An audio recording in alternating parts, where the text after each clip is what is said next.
Good morning. It is such an honor to join all of you here today, and I really have to take my hat off to each and every one of you. It is so easy to pick something else to do today. I'm sure many of you might have even been second guessing when you woke up this morning or your alarm went off and said, gosh, should I be doing this? Why am I spending my day this way? And others of you may be jumping out of bed, getting ready to go. But I really want to compliment each and every one of you for making time today to learn something new, expand your network, and align to what is possible. Because I can assure you that this is not easy. It's not easy to step outside your comfort zone. Many of you may be intimidated or fearful or even talking yourself out of it come the break today. But I assure you that it is worth sticking with it, not just for the great technology that you're going through today, but to build your self-efficacy. Now, many of you may be thinking, what is that? Some of you may have heard of that, but I can inform you a little bit about how important it is for people that pursue tech degrees and careers and people that stay in STEM. In fact, the National Center for Women in Technology really focuses on studying self-efficacy and its correlation to people that stay inside of tech or that leave tech and other STEM-related fields. And the great thing is, self-efficacy is learned. So taking time today and joining all of us is building your self-efficacy. So what is it? What is self-efficacy? Well, self-efficacy is having a vision for where you want to go and believing you can achieve it. Believing you can achieve it. And it starts in things just like this. Going places that you're not really sure who's going to be there or what exactly you're going to be doing, but you believe that it is important for you to stretch in new ways and that you'll figure it out. One of the big surprises, I guess, for me in technology, I've spent technology since 1993, is that most people don't have it figured out. In fact, technology changes so fast that many people can get discouraged, their self-doubt can get in the way, and they can even remove themselves before they get started in the industry. But let me assure you that everyone is feeling that way. And these types of opportunities of learning more about emerging technologies is a critical step to teaching yourself that you can figure it out. And when you believe you can figure it out, not that you have the answers, not that you have it all figured out, and not even that you have all the requirements on a particular job description. Having the confidence that you can figure it out increases your self-efficacy. And so self-esteem is how you feel. Self-confidence is what you do. Self-efficacy is what you believe is possible. And being here with all of us today is one more notch in your self-efficacy belt. And I can assure you that the people that stay in tech and related careers have higher self-efficacy because the environments change so quickly. Things are happening. There's name changes, customers change, product integration. All of those things are often unknown to many of us. But many of us here that have been in the industry for 5, 10, 15, 20 years, believe we have the smarts and the wit to figure it out. So I want to congratulate you again. And I want to share with you just a few tips about things that may help you later on in your career. So as I mentioned, I've been in tech for over 20 years. And I ended up falling into a computer information systems degree. And I had a great professor that kept me motivated and often sponsored me for internships and encouraged me when I thought it gets difficult. Because in fact, I have dyslexia, and so oftentimes it's very difficult for me to code because I switch things around and I'm often, especially audibles, I switch what I hear and say with numbers, and it can get quite difficult when you're trying to compile. But in my career, I've had great mentors and sponsors helping me really make it possible. And I worked really hard. I worked really hard to get to know the information. I studied at night. I watched videos.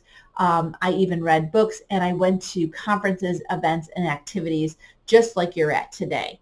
And through that process, I learned different ways to problem solve, to network with people that had the information, and to ask good questions. And in doing so, most projects I could get across the line. Now, I don't have all my stories are success stories, but what I learned is that I was able to get it done by just putting a lot of hard work and grit into it. So I can assure you that if you're here today and you have activities like this to build your self-efficacy, that you too can excel in this career. The couple other things that I learned along the way. So as I was finishing up my computer science degree, I applied to many companies. And many of them I was offered positions, but there were one or two particular jobs that I was incredibly interested in pursuing. And unfortunately, after those jobs came back, I received a small envelope in the mail. You know, the really, really thin ones, the ones that said thank you, but no thank you. Well, what I had learned in my program is that just keep at it. If you can't figure out the code the first time, just keep at it. You will eventually figure it out. And if you can't do it yourself, get help. So I went back to my professors and we talked about not getting these jobs. And when I was walking home that day back to my dorm room, I decided I was going to apply again. But at this time, I was not going to apply in the city I live, but I was going to apply in Atlanta, Chicago, Charlotte, Phoenix, and San Diego, believe it or not. And so I applied to all these cities. And through the process of reapplying, I re-interviewed for the position. And the second time around, I was actually offered the job. And so the second thing I learned through the process of sticking with it is that every no is closer to a yes. Every no is closer to the yes. And for the many of you that read or watch TV shows, many of the people that are authors or publishers or screenplay writers, they often get no's before they get yeses. And I think just continuing to work at it and realizing that many no's that you'll receive in your career are often no, not now, not no forever. So this is some lesson that I have taken on to many aspects of my career. And I've encouraged many, many people to keep at it, ask again, position yourself in the right way. Because many of us feel like once we try once and we get that no, then we should probably move on to something else. But if it's something you believe in and you feel like it's important to you, my advice is to keep at it. Go around the corner and go try to go in the side door, you know, crawl up on the roof and get in the window. Whatever it takes, if it's really important to you, is to keep at it. Now, a couple other things I want to share with you before I part ways is that women and men go about working a little bit differently. And in fact, we measure ourselves a little bit differently. And one of the things that I think it's important to recognize is that men and women write their resumes even differently.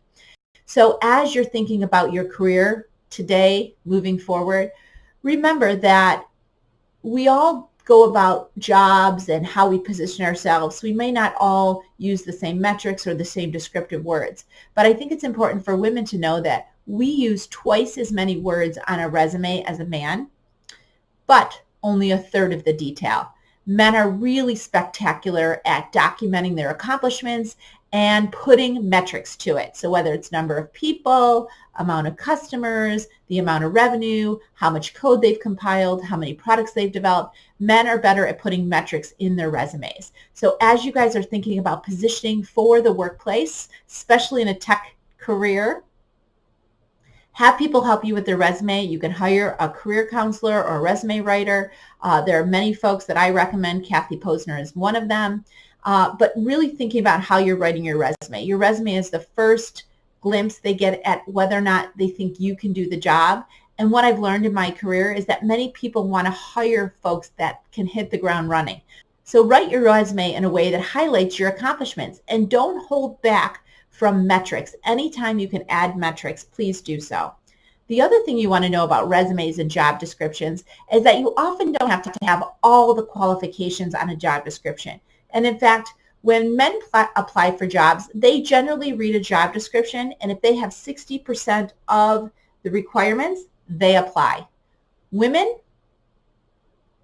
Well, women are a little different. Women go through job descriptions with a fine-tooth comb, and they highlight all the things that they know, and they definitely focus in on the things they don't know.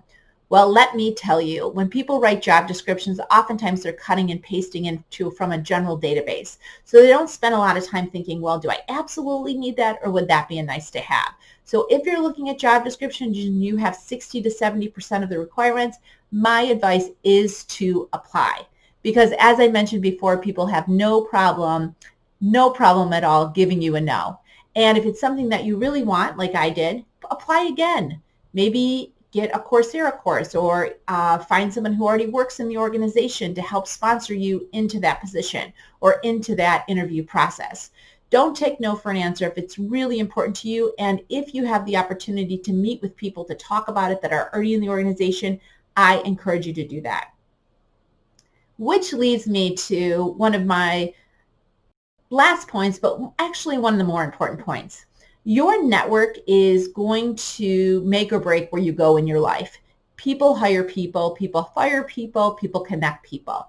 And if you're just going to go in and do the work, that is great. You'll be an excellent employee. But oftentimes we need a network of people to help tell us about job opportunities, help us get promoted, help us get better projects, or even just give us advice on how to maneuver a particular project or launch or migration.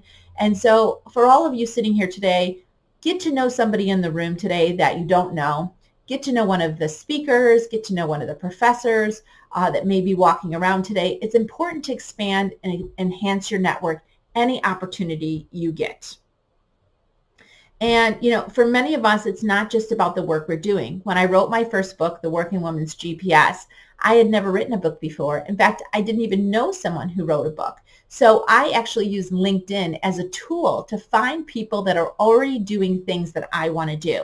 I researched many, many authors, and I also joined many groups on LinkedIn that were for new authors and authors that are on their fifth book. I joined as many groups as I could.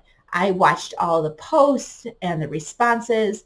I really started to admire a few people that were participating in these groups. And I actually reached out to them and said, hey, I'm writing my first book. I could use a little help on figuring out how to publish it. Would you have 15 minutes? And it's amazing the people that I met through this process. Many of them said yes to my request. And I ended up meeting a few of them in person after I published my book. So if you have aspirations to do big things, find people that are already ahead of you. Ask them for help. Find ways to connect with people that can give you advice on their career path. I always say, even if they can't meet you in person, they can oftentimes fit in a 15-minute conference call or direct call where you could reach out and ask a few questions about their career. Because what I've learned in the process is that as you move through your career, you need mentors that give you advice. Sometimes you have to hire a coach using your own money to get guidance and structure and details about what you want to do. But most times you need a sponsor.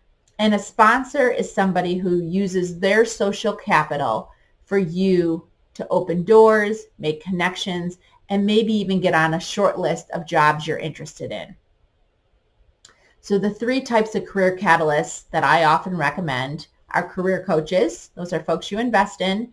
They might be someone who helps you put your resume together or practice interview questions or just talks about your career. There's mentors. Those are often free. They're people in your network that give you advice and guidance when you're with them. But when the meeting's over, usually the conversation's over. And then there's sponsors. And sponsors are folks that are mentors, but after the meeting's over, a sponsor might make a phone call on your behalf, send an email, connect you to somebody on LinkedIn. These are folks in your network that are going to help you by using their social capital to help pave a path for where you want to go. So hopefully this was helpful. I encourage you to meet new people while you're here, try new things, fail, and continue to push forward. If you want to reach me, you can connect with me on LinkedIn under JJ DiGeronimo or my company, Tech Savvy Women. I'm really excited to spend this time with you, and I hope that we cross paths in person. Thank you very much and have a really great day.